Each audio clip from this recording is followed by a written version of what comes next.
네, 안녕하십니까. 신직업의 발견 김진택입니다. 가끔 이런 생각 하시죠? 아, 나 이 직업 잘 선택했구나. 이런 생각도 하실 거고, 아, 나 이거 좀 다른 전직을 해야 되지 않나 이런 생각도 많이 하실 텐데요. 사실 저희가 이렇게 신직업으로 오시는 분들을 뵐 때마다 저희가 공통적으로 듣게 되는 게 돈을 많이 번다. 뭐 사회적 명망이 있다 이런 것보다도 일을 하면서 굉장히 많은 보람을 느낀다, 가치를 느낀다라고 할 때 자기 직업을 참 잘 선택했구나라는 말씀을 많이 하세요. 그래서 오늘도 이렇게 모신 분들이 아마 그런 얘기를 또 해주실 거라 믿고요. 오늘 이야기해볼 첫 번째 직업은 신사업 아이디어 컨설턴트입니다. 신사업 아이디어 컨설턴트 이영민 선생님 모셨습니다. 네, 안녕하세요. 반갑습니다. 예, 그리고 함께 이해해 주실 분으로 국민대학교 허정인 교수님 모셨습니다. 예, 요즘 저희가 좀 자주 부릅니다.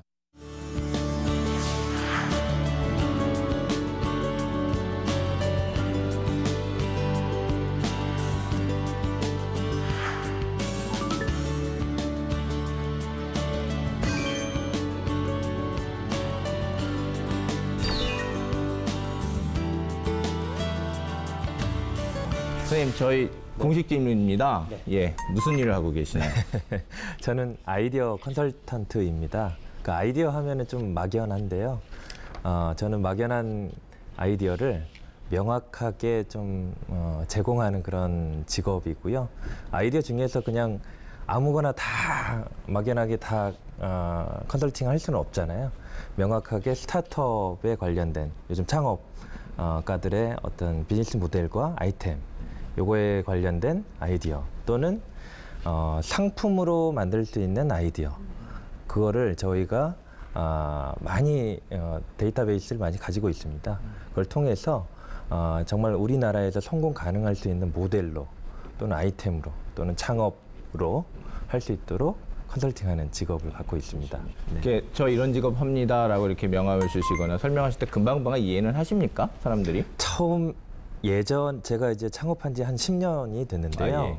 처음에는 아이디어 컨설팅 한다고 그래가지고 정말 이해를 잘 못하셨어요. 그래서인지 몰라도 과거에는 제가 굉장히 좀 힘들었었어요. 어떤 식으로 오해를 하시나요? 아이디어 뭐 그런 거는 필요 없다라고 말씀하시는 분들도 있고 굉장히 센데요? 너무나 막연하기 때문에 나는 돈이 필요해. 아이디어는 필요 도대체 없어. 너가 나에게 알려줄 수 있는 게 뭔데? 라고 말씀하시는 분들이 있었어요. 네. 근데 이제 시간이 흘러 네. 한 4년 전인가요? 어떤 창조 경제 붐이 있고 아이디어가 중요한 시대가 되면서 이제 그때부터는 많이 이제 저를 찾게 됐습니다. 네. 그래서 이제 많이 불려다녔죠. 그러시군요. 두 번째 공식 질문입니다. 동기 혹은 계기는 뭐가 되셨나요? 네네. 동기는 저도 아이디어를 몰랐었습니다. 이런 분야가 직업이 있는지도 몰랐었고요. 근데 이제 중기청이라는 데가 있습니다. 중소기업청. 여기에서 이제 아이디어 발굴 사업을 해보자라는 제안을 받고 저게 뭐지? 하면서 먹고 살아야 되는 문제가 있었기 때문에 저거를 한번 해보자 라고 마음을 먹고 시작하게 됐는데 지금 이렇게 이제 잘 될 줄은 몰랐습니다. 이렇게 잘 될 줄 몰랐습니다. 굉장히 의미심장한 멘트인데요. 잘 되셔서 나오신 거죠? 예, 맞습니다. 예, 그 하시는 일이 아까 뭐 스타트업서부터 시작해서 뭐 인큐베이팅에서 쭉 얘기하셨어요.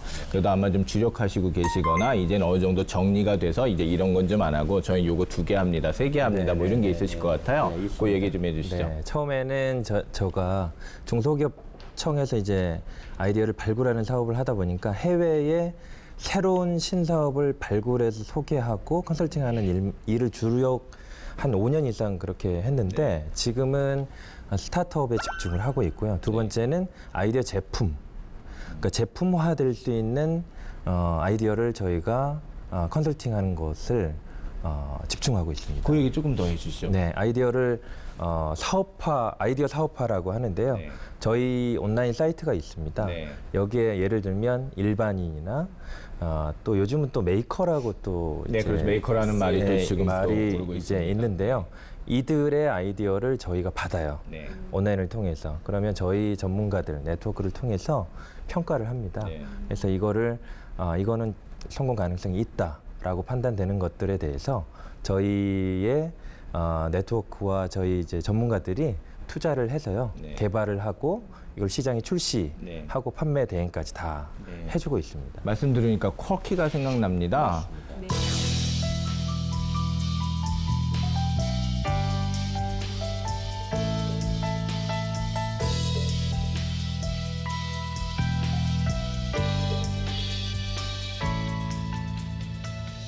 사실은 그 콜키 모델을 보고 제가 창업을 이 모델로 바꾼 게 사실이고요. 이 콜키라는 비즈니스가 우리나라에서 반드시 있어야 되겠다. 이런 생각으로 사실은 창업을 했는데 작년 말에 좀 안 좋은 소식을 듣고 저도 사실은 이게 살짝 마음이 다시 흔들렸었어요. 아, 이거는 필요 없는 건가? 근데 계속해서 생각을 해보니까 아니다. 이거는 반드시 필요한 비즈니스 모델이고 특히 국내에서는 중소기업과 스타트업들에게 이 컨설팅을 반드시 해서 정말 더 좋은 상품, 더 좋은 창업을 일으킬 수 있도록 도와주는 것이 맞다라고 판단했기 때문에 그래서 더 저희가 심혈을 기울여서요. 비즈니스 모델을 정말 더 고도화시켰습니다.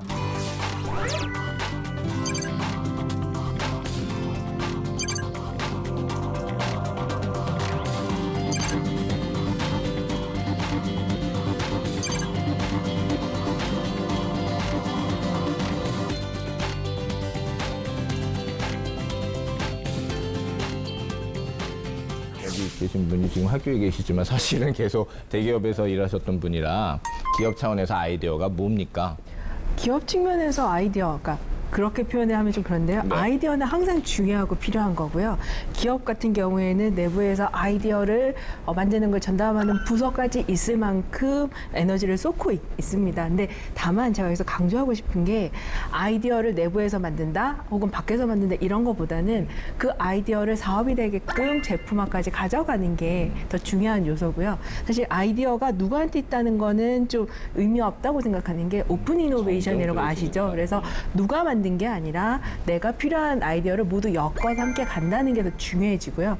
두 번째는 아까 콜키를 말씀하셨는데 콜키처럼 아이디어가 있고 또 필요한 펀딩 같은 크라우드 펀딩으로 해서 제품화 할 수 있는 굉장히 좋은 사정이에요. 근데 이제 뭐 말씀을 드리면 다만 이 아이디어가 정말 새로운 시장을 열고 그 효과가 크며 네. 또 우리 기업이 계속 지속적으로 잘할 수 있는가라는 전략적 판단과 함께 움직였을 그렇죠. 때 예. 그러니까 성과 있는 제품으로 나오는 거고 단지 아이디어만 가지고 움직일 때는 좀 뭐 말씀하셨던 사례와 같이 좀 아쉬운 측면이 있을 수도 있겠죠. 네, 그렇습니다. 사실 아이디어라는 말이 지금 제가 툭 하고 던졌습니다만은 여기서부터 여기까지를 다 말해주는 것까지도 이제는 확장되는 것 같아요. 그냥 단순히 옛날에 새로운 거, 뭐 재밌는 거 이런 부분이 이제 절대 다 넘어간 부분 같아요. 그리고 요즘은 사실은 아이디어라기보다는 아이디어를 실천하는 사람이 훨씬 더 중요한 시대가 되었고 만들어가면서 지금 우리가 메꿔가는 게 더 중요한 때인 것 같아요. 네.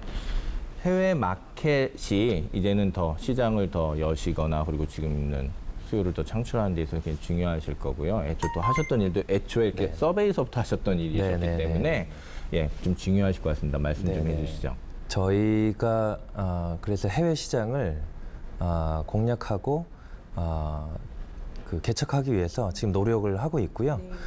처음부터 해외 시장에서 시장을 진출할 수 있을 가능성이 높은 아이디어를 집중적으로 발굴하는 노력부터 시작합니다. 그래서 여기 국내 시장은 사실은 크기가 그렇게 크지 않기 때문에 국내 시장만 바라보고 개발한다는 것은 약간 사실은 모험입니다. 그래서 큰 시장을 바라보고 거기에 타겟을 맞춘 어떤 제품들을 개발하는 것이 성공 가능성이 높아 성공한 사례가 있나요? 있습니다. 말씀해 주세요. 예, 말씀해 주시죠. 말씀드리겠습니다. 그 박스탭이라는 제품이고요. 네, 저희가 1호로 제품을 개발을 해가지고 작년에 이분들이 창업을 했습니다. 디자이너였었는데요. 저희가 제품을 개발을 다 해서 이분들이 잘 될 것 같아가지고 창업을 했습니다. 혹시 그 박스탭이 그 콘서트 플러그가 박스 맞습니다. 모양으로 나와서 정리가 선정리가 깔끔하게 되는 맞습니다. 그 박스를 뭐 말씀하시는 제가 거죠? 소개를 아주 많이 해가지고요. 네. 뭐 아시는 것 같은데 그 제품을 저희가 개발을 해가지고요. 그러니까 성공을 아이디어 했습니다. 사업화 지원 그쪽에 들어간 겁니까? 맞습니다. 예, 네. 그러니까 한국판 퀄키의 성공작이네요. 네, 예, 예, 네, 그렇게 보시면 되겠네요.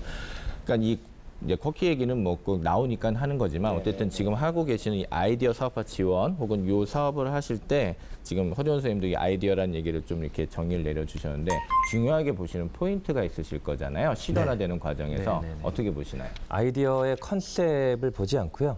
이 시장성을 봅니다. 왜냐하면 저희는 어떤 관이나 기관이 아니고 민간 업체잖아요.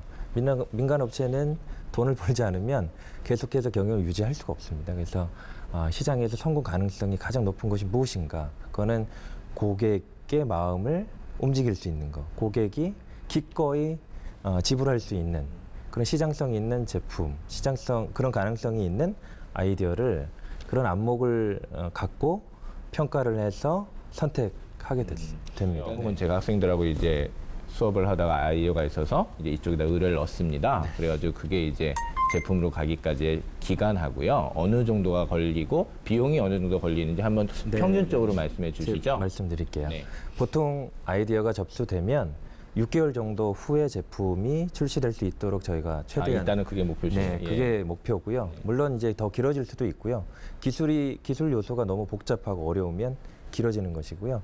간단하면 3개월 이내도 만들 수도 있습니다. 사실은 전혀 기술이 필요 없고 어떤 디자인 개선 제품이라면 3개월 정도는 만들 수 있고요.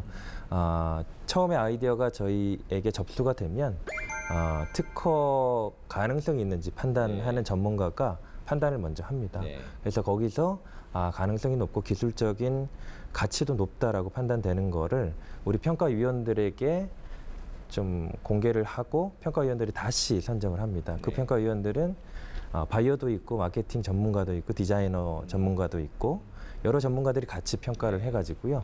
요거는 정말 가능성이 있다라고 판단되는 거는 온라인에 이제 특허를 저희가 다 등록을 해줍니다. 네. 제안자 이름으로요. 그렇게 해서 좀 아이디에이션 단계로 넘어가고 그 다음부터는 저희가 전문가를 붙여가지고 실제로 개발을 합니다. 그렇게 해서 한 6개월 정도 걸리고요. 네. 비용은 저희가 100% 다 투자를 그렇죠. 합니다. 예. 예. 사실 아이디어 해서 부탁드린 건데 맞습니다. 여기다가 또 예, 지불하는 그래라 그거는 그렇게 용역이죠. 되면, 예. 그거는 아닌 것 같아서 그렇게 가시는 게 맞는 것 같기도 하고요.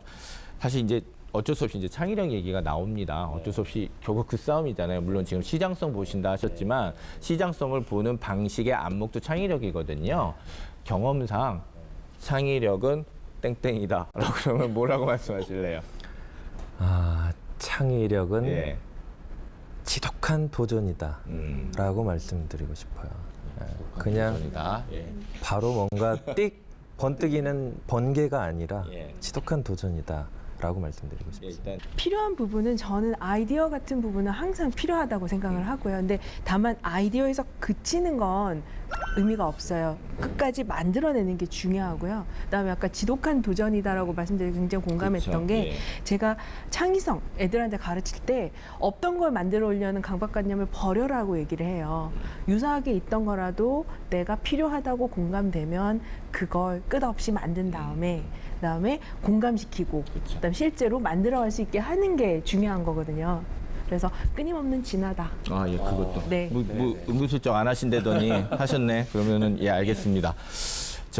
이 신사업 아이디어 컨설트라는 직업이 선생님 이게 외국에서도 말 그대로는 네. 아니죠. 조금 네. 비슷한 방식으로 지금 전개되고 있죠. 네. 그 얘기 좀 해주세요. 대표적인 사례 중에 하나가 퀄키였어요. 그렇죠. 그래서 네. 아이디어를 가지고 와서 그다음에 그 아이디어에 대해서 퀄키는 재미있는 부분들이 그러니까 크라우드 펀딩을 해서 펀딩을 하고 메이킹까지 하고 근데 뭐 여기에서 직접 얘기하긴 좀 그렇지만 퀄키 같은 경우에는 직접 펀딩을 통해서 어떻게 보면 시제품을 만드는 데 집중하다 보니 그렇죠. 시장성이 크지 않은 제품까지 만들었던 게 지금 우리가 생각하는 아쉬운 안타까운 그렇죠. 상황을 온 예. 것 같고요. 영국 같은 경우에는 스프링와이즈라는 게 있어요. 여기도 마찬가지로 전 세계에서 탄생한 새로운 비즈니스 아이디어를 계속 뉴스레터로 그러니까 공유해주고 또 창업 관련 아이디어, 마케팅, 디자인 모든 분야의 아이디어를 공유해주는 것뿐만 아니라 스프링와이즈 서포터가 있어서 네. 이런 부분을 도와줄 수 있는 사업도 있고요.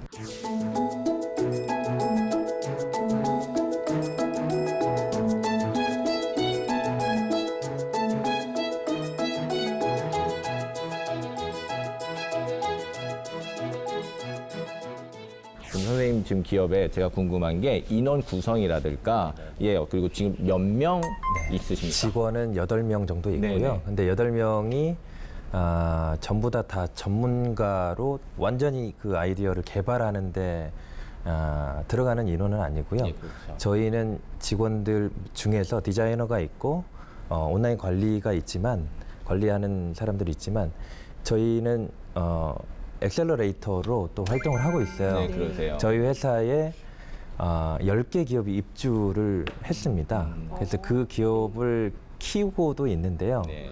근데 또 좀 신기할 수도 있는데 그 기업들과 함께 협업을 하고 있습니다. 네. 아까 그 전문가들이 평가를 하고 그다음에 특허가 필요하면 특허 전문가에게 요청을 해야 되잖아요. 저희 회사에 입주되어 있는 변리사 스타트업에게 그렇죠. 예. 의뢰를 하고요. 예.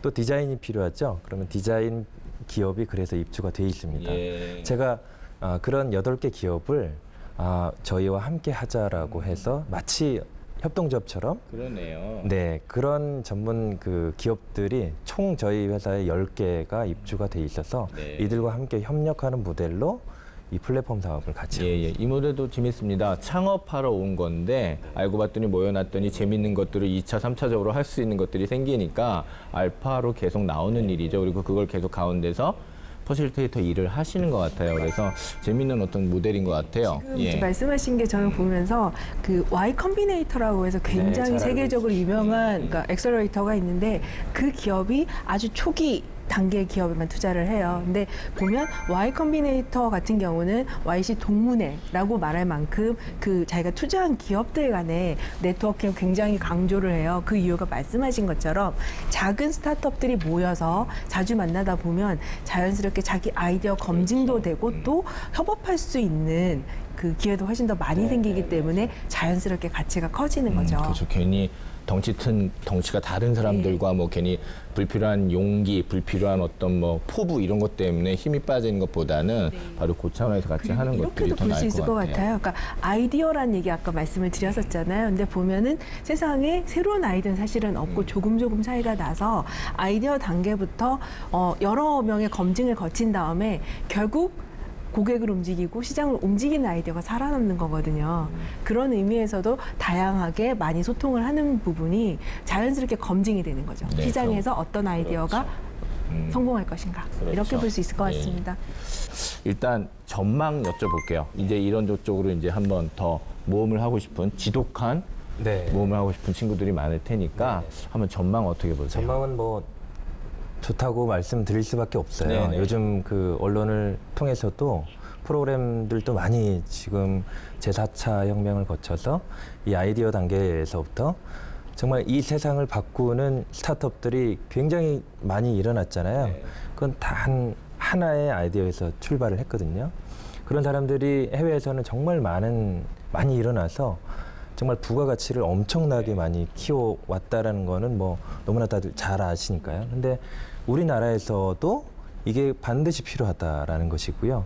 근데 많은 사람들이 아직 좀 의문을 갖는다고나 할까요? 아직 우리나라에서는 정말 크게 소위 말해서 대박의 유니콘 기업들이 아직 많이 안 일어나니까 네.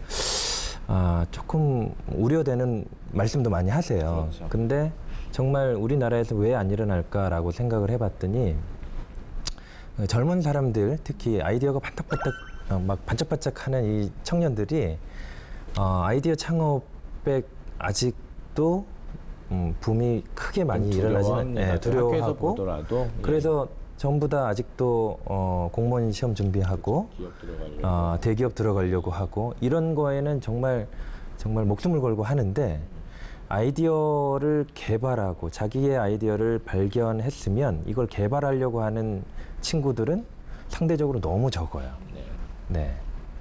적은 이유는 또 봤더니 성공할 수 있는 사례들도 많지 않아요. 그래서 그런 측면에서 저의 입장에서 보면 정말 아이디어 가진 사람들을 빨리 스타로 만들어 줘야 되겠다. 그래서 이런 좋은 선례를 많이 남겨서 우리 청년들이 많이 창업할 수 있고 자기 아이디어만 있으면 성공할 수 있다라는 어떤 비전을 좀 많이 보여주고 싶습니다. 그러니까 오히려 역설적으로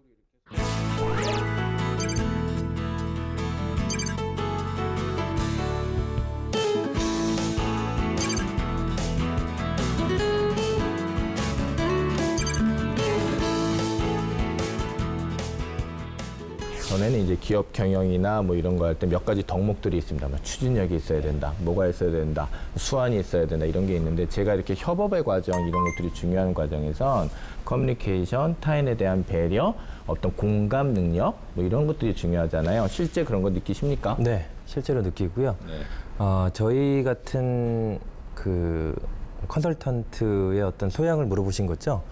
그런 그렇죠. 거죠. 예, 예. 네네. 그 아이디어 많고 똑똑하고 굉장히 공부를 잘하고 이런 사람들이 잘할 것 같지만 그렇지 않습니다. 예. 한 분야에서만 똑똑할 수 있지만 지금 시대에서 한 분야의 똑똑함이 그렇게 자랑이지는 아닌 시대가 된 것 같아요. 왜냐하면 융합이 굉장히 중요한 시대고 융합을 통하지 않고 좋은 상품이 나올 수 있는 건 거의 없는 것 같아요. 그래서 성품상 다른 분야의 것을 인정할 줄 아는 네. 그런 사람이 저 같은 어떤 분야를 할 수 있지 너무나 한 분야에만 집중한 분들은 쉽지 않은 것 같아요. 지금 말씀하신 건 요즘 필요한 인재상에도 맞는 것 같아요. 제가 요즘 신르네상스 인재를 좀 새로 정의하고 있는데요. 예전에 르네상스는 내가 다방면에 다 능숙하고 알아야 되는 거였어요. 근데 요즘 시대의 정보 양은 내가 모든 걸 다 알 수 있을 만큼 허용하지 않고 그렇다면 다른 사람과 협업하는 역량이 훨씬 더 중요해지거든요. 그래서 뭐 조금 보태면 제가 요즘 이제 저희 센터에서 디자인 융합 창조 센터에서 만든 슬로건이 있는데 공감하고 엠퍼시, 그 다음에 연결하고 커넥트, 그 다음 만들고 메이크. 이걸 혼자 다 하는 것이 아니라 내가 아이디어가 있으면 공감시키고, 네. 그 다음에 필요한 사람이 있으면 같이 연결하고 네. 함께 만들어가는 게 필요한 덕망인 것 같아요. 네, 아주 그 말씀 중에 기승절 연구소 자랑 이런 거 잘 들었어요. 뭐 점점 느시는 것 같아요. 이제 그런 것들이 예. 감사합니다. 이렇게 고마운 일이야. 자, 이 일을 하고 싶다라고 하는 이런 덕목도 좀 얘기했고요. 소양 얘기도 좀 했습니다. 그냥 개인적으로 그냥 여쭤볼게요. 그냥 창의적인 일을 하시니까 영감 같은 건 좀 어디서 얻으세요? 항상 영감이요? 일만 하실 수는 없잖아요. 저는 모든 채널을 다 열고 늘 서칭을 많이 합니다. 저 자신도요. 저희 직원도 그렇게 하고 있고요. 외국 사이트들 굉장히 많이 보고요. 뉴스 미디어들 많이 보고. 근데 새로운 뭔가가 탄생을 했다라고 하는 어떤 뉴스들은 다 봅니다. 그걸 보고 저기서 발견된 아이디어인데 전혀 다른 새로운 분야의 적용이 그런 게 가능한 게 굉장히 많아요. 그래서 정말 다양한, 지금 IT 분야만 제가 많이 알 거라고 생각할 수도 있지만 그렇지 않고요. 오히려 소상공인, 외식업 네네. 이런 분야에서도 많이 알고요. 물론입니다. 네네. 그리고 ICT, 바이오, 그다음 제조 이런 여러 분야를 좀 많이 알려고 페이스북이나 이메일도 많이 보고요. 네네. 그다음에 포털도 많이 검색하고 특히 구글 네. 링 많이 합니다. 핵심은 자신의 얘기고 자기 일상에서 자기가 가장 자기도 공감하고 타인도 그렇구나. 공감할 수 있는 아이디어를 찾는 게 가장 큰 것 같아요. 그렇죠. 트렌드가 뭐니보다는 공감 자체에서 찾는 게 가장 중요하다. 필요한 걸 찾아서 타인을 설득시키고 그렇죠. 만들어가는 게 핵심인 것 네, 같습니다. 맞습니다. 예, 오늘 뭐 사실 더 많은 얘기 그리고 더 재미있는 얘기 했으면 좋겠는데요. 시간이 좀 이렇고요. 또 다음에 또 나와주실 수 있는 기회가 있을 겁니다. 대박 내시면 또 아마 찾으실 것 같고요. 예, 날이 갈수록 지금 창업 얘기 지금 저희가 많이 하고 있습니다. 그리고 창조경제 얘기 지금 3, 4년째 얘기하고 있는데 이게 그저 단순한 정치적 슬로건이거나 그냥 경제적 뭐 그냥 유행하는 이런 게 아니고요. 아마 분명히 변해가는 패러다임에 맞는 경제적인 어떤 활동일 겁니다. 저희가 그런 부분을 저희가 생각을 해보고요. 오늘 그때에 맞춰서 지금 신사업 아이디어 컨설턴트님께서 나와주셨습니다. 오늘 이영민 선생님 나와주셔서 좋은 얘기 나눠주셔서 감사합니다. 고맙습니다, 선생님.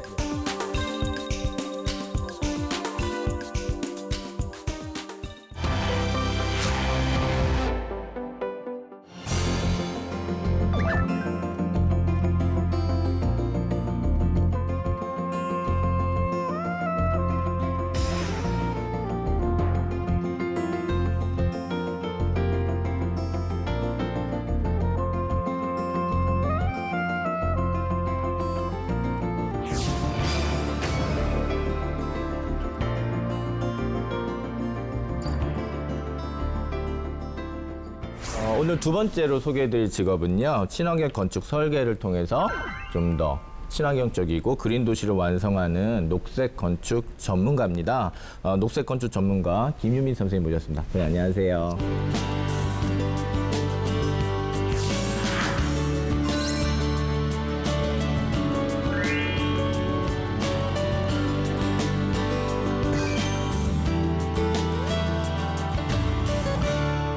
공식 질문입니다. 무슨 일을 하시나요?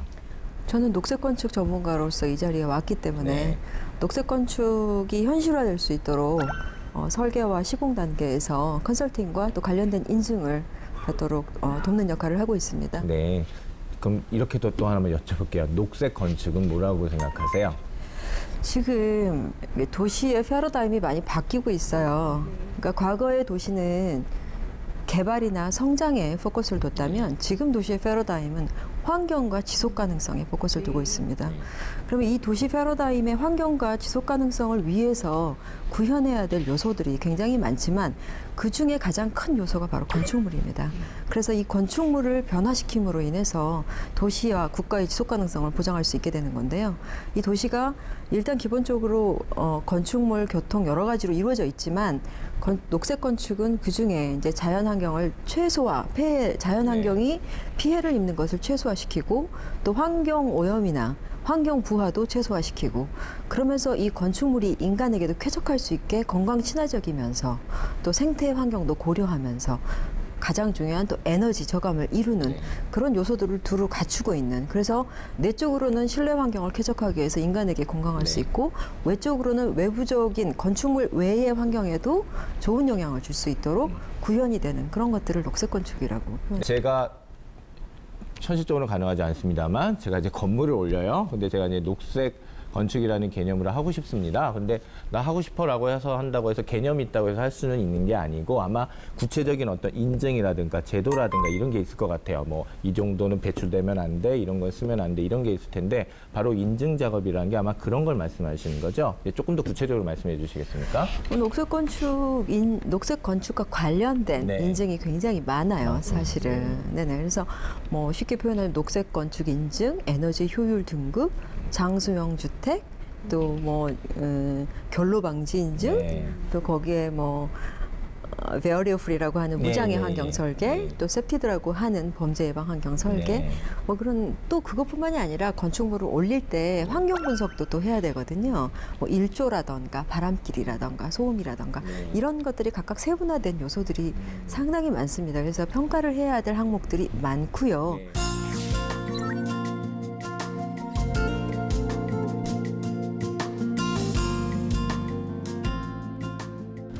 저 건물은 녹색 건축에 준한 건물이야. 녹색 건물이야. 저건 이렇게 얘기한다고 친다면 적어도 어느 정도는 인증을 받아야 되라는 어떤 일반적인 어떤 그런 선이 있을까요? 선생님 보시기에는 어느 정도는 받아놔야 그래도 저건 녹색 건축이야라고 얘기해 주실 수 있으시겠어요? 뭐 최소한 녹색 건축 인증과 에너지 효율 등급 정도는 일단 중요한 게 에너지 효율이죠. 네, 예. 그 두 가지 정도는 적어도 그거는. 근데 지금 그 정도도 아직은 인식이 많이 되진 않아서 예, 알겠습니다. 이렇게 한번 생각을 해보죠. 그러면 그린 리모델링이라는 작업을 저희가 조금 생각을 할 수 있어요. 왜냐하면 좀 오래된 건물도 지금 말씀하신 대로 효율성, 친환경성 부분으로 이제 넘어가는 작업을 하셔야 되니까 그린 리모델링 작업은 어떤 작업일까요?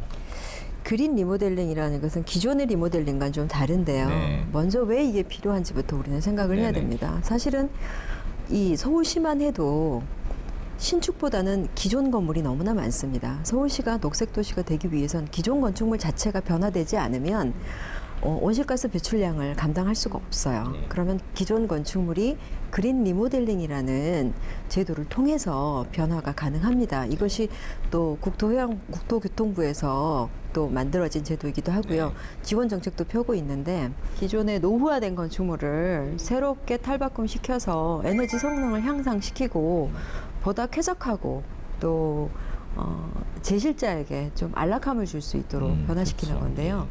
그린 리모델링을 하기 위해서는 무엇보다 구조적인 안정성 검토부터 해야 됩니다. 왜냐하면 구조적으로 튼튼하지 않으면 리모델링 필요 없이 부수고 신축을 해야 되니까요.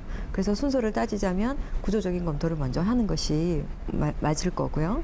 그 이후에 에너지 성능을 현저하게 저하시키는 요소들이 있습니다. 창호라던가 단열재라던가 그러다 보면은 창호 사이로 빈틈 사이로 이렇게 열교가 생기는 수가 있고요. 또 그러다 보면 겨울에 난방을 아무리 난방 에너지를 쓰더라도 더운 공기가 나가니까 겨울에는 또 여름에는 에어컨을 아무리 틀어도 그 창호 틈 사이로 찬 공기가 나가버리니까 그 온도를 유지하기 위해서 더 많은 에너지를 사용하게 되거든요. 그래서 사실은 도시 전체 에너지 사용이 같이 높아지는 거고요. 그에 따른 온실가스 배출량도 높아지는 겁니다. 그렇죠. 그래서 예. 그런 창호나 단열 성능을 대폭 개선을 시키는 거고요. 또 마찬가지로 이거는 패시브적인 요소지만 굳이 또 액티브적인 요소를 얘기하자면 태양광을 달 수 있는 주택이라면 태양광이라든가 태양열을 부착을 해서 또 태양 에너지를 활용한다면 보다 더 에너지 절감을 이룰 수가 있게 되죠. 그렇죠. 그래서 사실은 그린 리모델링을 하기 위한 요소만 해도 한 20가지에서 40가지 정도 되고요. 저희가 그에 맞춰서 이미 매뉴얼을 만들고 그 기존 건축물에 대한 그린 리모델링 컨설팅을 할 때 가서 검토를 해보고 어떤 부분을 개선할지 진단하고 네. 진행을 하게 됩니다. 태양광 말씀하셔서 드는 생각이요. 그 가이드라인 같은 것도 그러니까 인증 작업 많이 하시다 보니까 이랬으면 좋겠다라는 가이드라인 작업도 하셨을 것 같아요. 서울시나 혹은 어떤 다른 자치단체에서는 그거에 대해서 호의적입니까? 네, 그렇죠. 네, 2014년에 네. 서울시 녹색에너지과 서울시에서 기존의 태양광을 활성화시키고 보급시키기 위해서 많은 지원 정책을 썼습니다. 그러다 보니까 그런 지원 정책이 힘입어서 무분별하게 태양광이 너무 많이 네. 설치가 되면서 이웃 주민들에게 일조권 문제들이 그런 게 발생이 있네요. 됐어요. 예. 그래서 많은 민원이 발생이 됐고요. 그리고 그런 무분별한 설치 때문에 도시의 스카이라인, 도시 또그 경관, 미관 도시 자체가. 미관을 예, 완전히 해치게 됐습니다. 그런 이유로 서울시에서는 이제는 녹색 도시의 모습으로 가기 위해선 제대로 된 발전 방향을 잡아서 가야 되겠다라고 생각을 하게 됐고 그에 따라서 제가 이제 서울시의 태양광 발전 설비 설치 기준 가이드라인을 개발해서 수립을 했고요. 그걸 이제 서울시에서 그대로 고시화했습니다. 네. 그래서 2015년 1월부터는 공공건축물을 무조건 태양광 설비할 때 그런 가이드라인을 준용해서 네. 하게끔 되어 있고요. 네. 또 국토부에서 또 자체적으로 그 이후에 이제 그에 준하는 또 태양광 설치 기준에 대한 가이드라인을 고시했지만 서울시보다는 좀 더 약해요. 네. 서울시는 그대로 그 센 기준을 그대로 적용해서 네. 현재 진행 중에 있습니다. 아무래도 그 자치단체장마다 갖고 있는 어떤 정치적 신념이나 성향도 약간씩은 그게 좀 이런 것 영향이 같아요. 있나요? 그 예. 에너지를 아끼기 위한 도시의 노력과 예. 또 도시 구성원이 다 함께 즐겁게 살 수 있는 노력이 어떤 균형점을 맞춘 게 가이드라인의 핵심이라고 생각할 수 있겠네요. 네, 맞습니다. 도시공학 전공하신 걸로 알고요. 근데 이제 지금 녹색 건축 쪽으로 지금 일을 많이 하시니까 어떤 계기가 있으셨나요?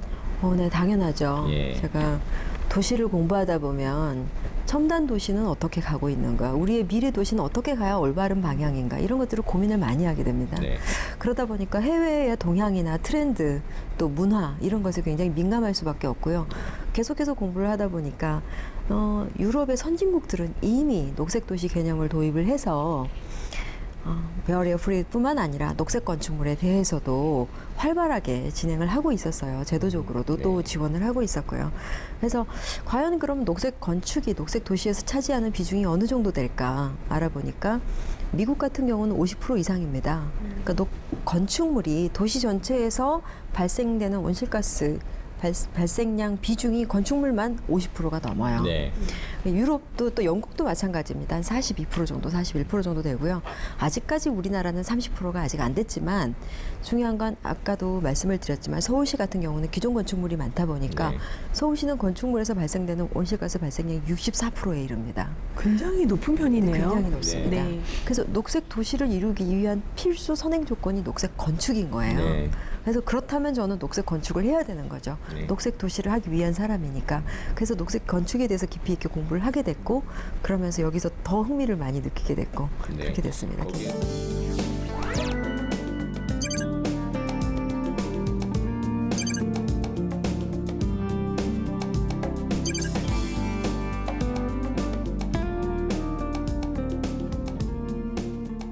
구체적으로 이렇게 일상적인 저희들 입장에서도 에너지 좀 더 효율적으로 쓰거나 녹색 건축에 가까이 갈 수 있는 어떤 행동 양식들이 좀 있을 것 같아요. 어떤 게 좀 있을까요? 제가 지금 이 스튜디오 들어오면서 굉장히 많은 생각들이 떠올랐어요. 이 건물 자체도 들어오면서 이 건물은 몇 년도에 준공이 됐을까? 과연 이걸 준공할 때 녹색 건축 인증이라던가 에너지 효율 등급을 까칠하게 받았을까? 보셨네요. 예, 이런 예, 것들을 예, 생각하면서 또 우리 이 스튜디오 내부를 보면서 지금 이 자재는 친환경 자재를 썼을까? 네. 과연 여기서 유해 물질이 발생되진 않을까? 네.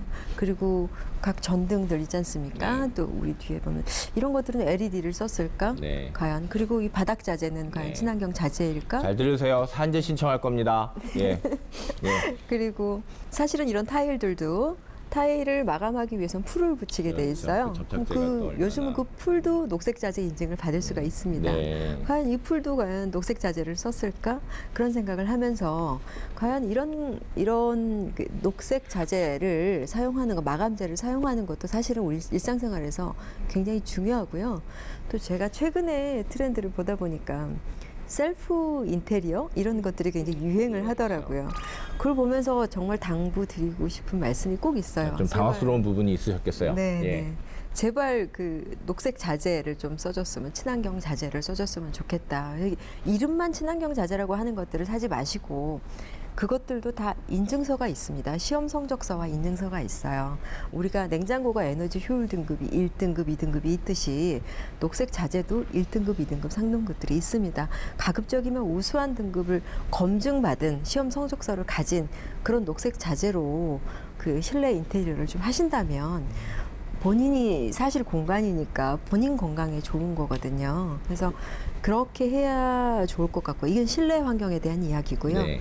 실외의 환경을 보자면 우리는 탄소 배출이 어디서도 다 이루어지고 있거든요. 네. 모든 활동을 통해서 탄소 배출이 이루어지고 네. 있어요. 그럼 배출하는 것들을 흡수하는 공간들이 필요합니다.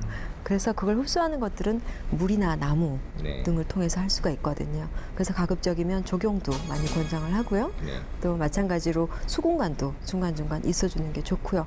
건물도 마찬가지죠. 건물만 딱 놓지 않고 네. 건물 주변에 그러한 주민이 좀 쉴 수 있는 거주자나 이런 재실자들이 좀 쉴 수 있는 커뮤니티 공간을 만들면서 같이 네.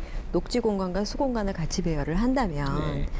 그런 것들이 많이 현실에서 좀 현실화될 수 있고 가깝게 느껴질 수 있을 것 같습니다. 네.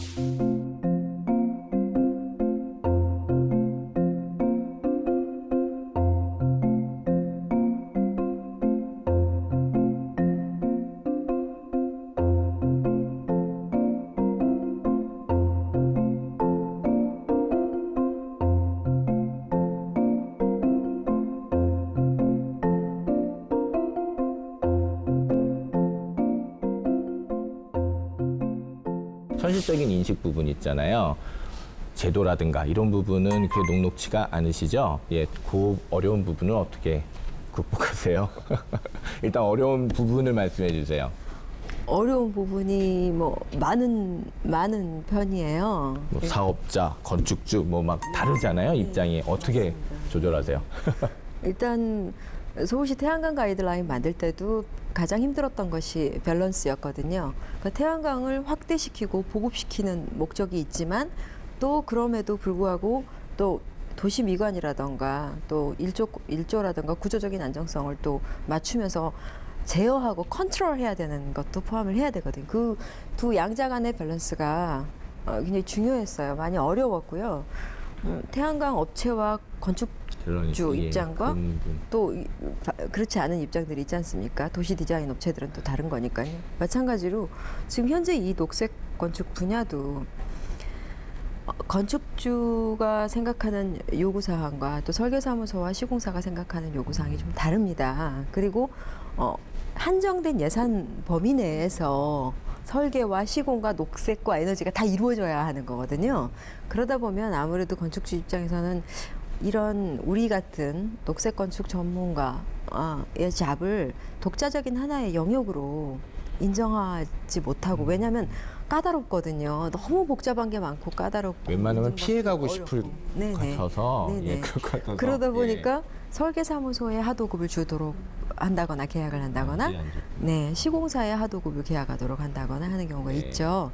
그렇게 되면 실제적으로 금액도 많이 줄고 또 일을 하면서 저희가 이 녹색 건축과 에너지 저감형 건축물은 초기에 기획 단계에서부터 컨셉을 잡고 세부적인 계획을 잡고 가야 돼요. 그래서 설계사무소와 같이 파트너 개념으로 손을 잡고 협업하면서 가야 되는 거거든요. 근데 그렇지 않고 이미 어느 정도 나온 상태에서 하도급 형태로 진행을 하게 되면 사실 좀 늦은 감이 있고요. 또 최우수 등급 받을 수 있는 것들도 이러이러한 요소들이 빠지면서 일부 요소들이 빠지면서 등급이 또 하락이 될 수 있는 우려도 있어요. 그러다 보면 최종적으로는 건축주가 원하는 거는 최고 건물을 원하지만 실제적으로 나중에 가선 그렇지 않은 건물이 나올 수도 있습니다. 시공도 마찬가지예요. 공사 현장에서는 이왕이면 비용을 줄여야 하기 때문에 저희가 비록 미리 컨설팅을 드렸어도 일반인들은 잘 인식이 되어 있지 않았어요. 이게 중요하지 않다라고 생각하시죠. 현장에서 일하시는 분들은. 그래서 자칫 다른 자재를 쓰게 되면 그런 것들이 또 등급도 하락이 되고 나중에 또 분쟁의 소지도 될 수 있는 거고요.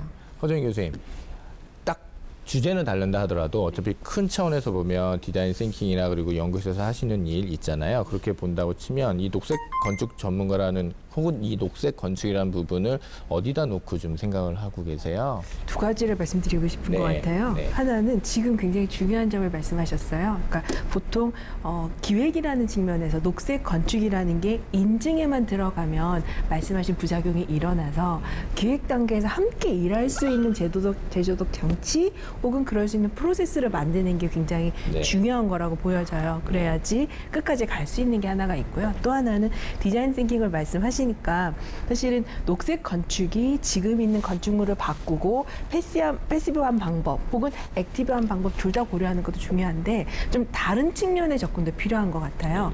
구글이 발표한 네스트라는 네. 어떤 네. 사물 인터넷 온도계가 있는데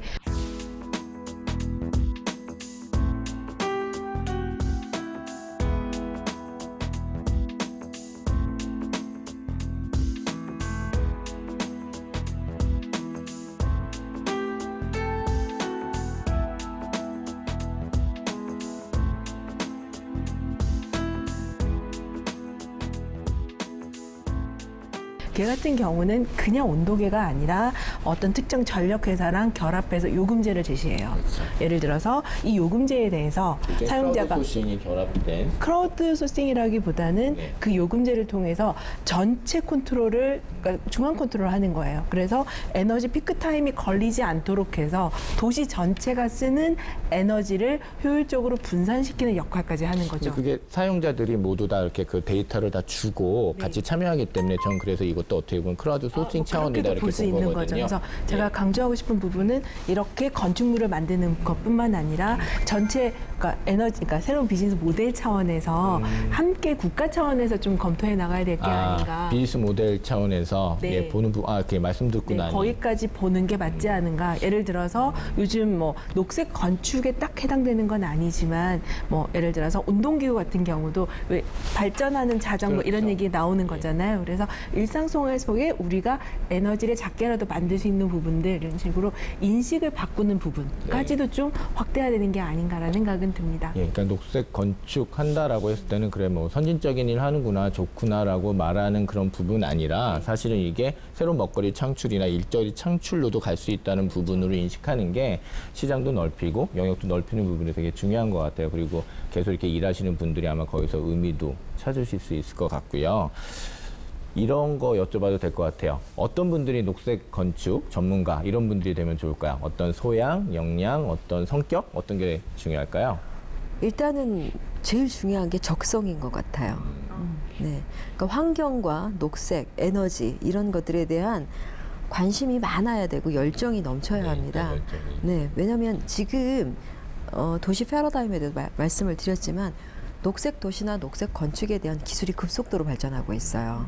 그래서 세부적인 기술들이 상당히 빠르게 발전하고 있거든요.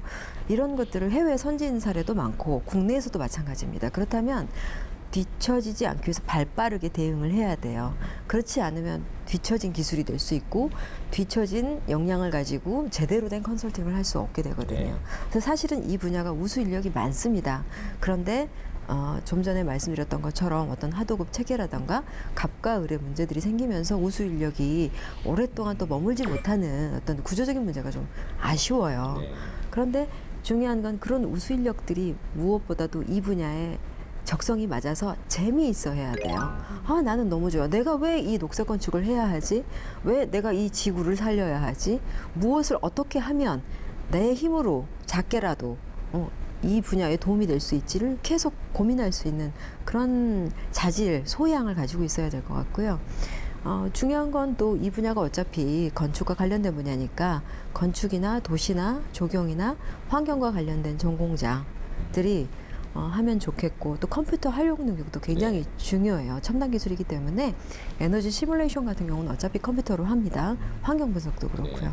그리고 또 최종적으로 이런 것들을 보고서로 또 만들고 필요에 따라서 PT도 하고 그렇기 때문에 문서 작성 능력도 좀 필요하고요. 예, 융합 지식인이네요. 예, 융합 지식인인 것 같고, 사실 그리고 때 보기에는 지금 건축주도 설득해야 되고 또 이 사람도 설득해야 되고 이런 과정이고, 그래서 아마 인내심 내지는 어떤 강한 열정뿐만 아니라 어떻게 보면 근성, 강한 근성도 굉장히 중요한 것 같아요. 지금 여자 선생님이 나오셔서 혹시 좀 이렇게 좀 하드한 어떤 이런 문화 분위기가 선생님들한테 이렇게 길을 꺾으려고 하는 그런 부분도 좀 많이 겪지 않으셨을까라는 생각도 들어서, 그래도 뭐 잘 극복하고 나가셨기 때문에 오늘 여기 오셔서 이런 얘기 하실 수 있지 않나라는 생각도 들거든요. 그런데 참고로 말씀드리면 이 분야의 가장 흥미로운 점은 그럼에도 불구하고 전문가라는 겁니다. 건축을 하신 분들은 많지만 녹색 건축은 또 다른 새로운 하나의 영역이에요. 건축 이외에 공부해야 될 학문들이 너무나 많습니다. 공부해야 될 영역이 많고요. 그래서 어디 가든 존중받고 대우는 받습니다. 그러나 이제 별개의 영역으로서 뭐 계약을 한다거나 이렇게 되지 않는 부분들은 많지만, 그러나 저는 이런 생각이 드는 것 같아요. 그러니까 이게 지금 자리를 잡으려면 공공 건축 중심으로 녹색 건축에 대해서 좀 강하게 드라이브를 걸 필요가 있는 것 같고요. 그러면 자연히 인식이 높아지면 개인 건축주들도 녹색 건축이 반드시 비용만 많이 드는 게 아니라 장기적으로 비용을 아끼는 거잖아요. 그다음에 지금 비용만 말씀하셨는데 저는 이제 하면서 어떤 생각이 들었냐면은, 예를 들어서 그러니까 사람들 마음을 움직여서 어떻게 보면 에너지를 덜 쓰는 건축을 설계하는 것도 참 중요한 부분인 것 같아요. 예를 들어 엘리베이터를 습관적으로 쓰는데 가만히 생각을 해보면 계단을 가는 건 유쾌하지 않기 때문이기도 하거든요. 그래서 계단을 가는 게 조금 더 유쾌한 방식으로 설계되는 것도 뭐 굉장히 일부분이겠지만 녹색 건축의 영역이 될 수 있지 않은가. 또 그러시려면 말씀하신 것처럼 더 앞에 기획 단계에서부터 함께 일할 수 있는 환경이 좀 중요하지 않나라는 생각이 듭니다. 그런 창의적인 아이디어들이 요즘 많이 지금 접속이 되고 있는 것 같습니다. 저희도 많이 보고 있는데요. 그런 컨텐츠들을 아까 지금 공공건물 얘기하셔서 제가 좀 찾아봤더니 그 선농단 역사문화전시관 그거 제가 찾을 수 있었어요. 그거 일을 하셨죠? 예, 그거 관련해서 보람됐던 점이나 혹은 그 선농단 그거 자랑도 해주셔도 좋을 것 같고 얘기 좀 해주시죠. 선농단 역사문화전시관은 에너지 효율 등급을 1++ 등급을 받은, 그러니까 국내에서는 최초로 1++ 등급을 받은 건물입니다.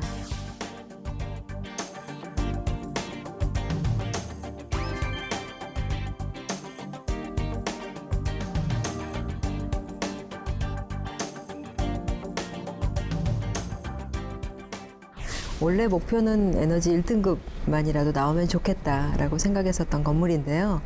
내부적으로 이제 저희도 이런 일들을 오래 하다 보니까 매뉴얼들을 만들었어요. 우리 직원들이 효율적으로 에너지를 효율화시킬 수 있는 단계적인 방안들을 만들어서 이런 매뉴얼에 맞춰서 저희 직원들이 하게 됐고, 아주 손쉽게 1++ 등급을 받게 됐고, 그래서 그게 이제 국내 최초의 1++ 등급 최고 등급으로 했습니다. 그래서 많이 보람찼습니다.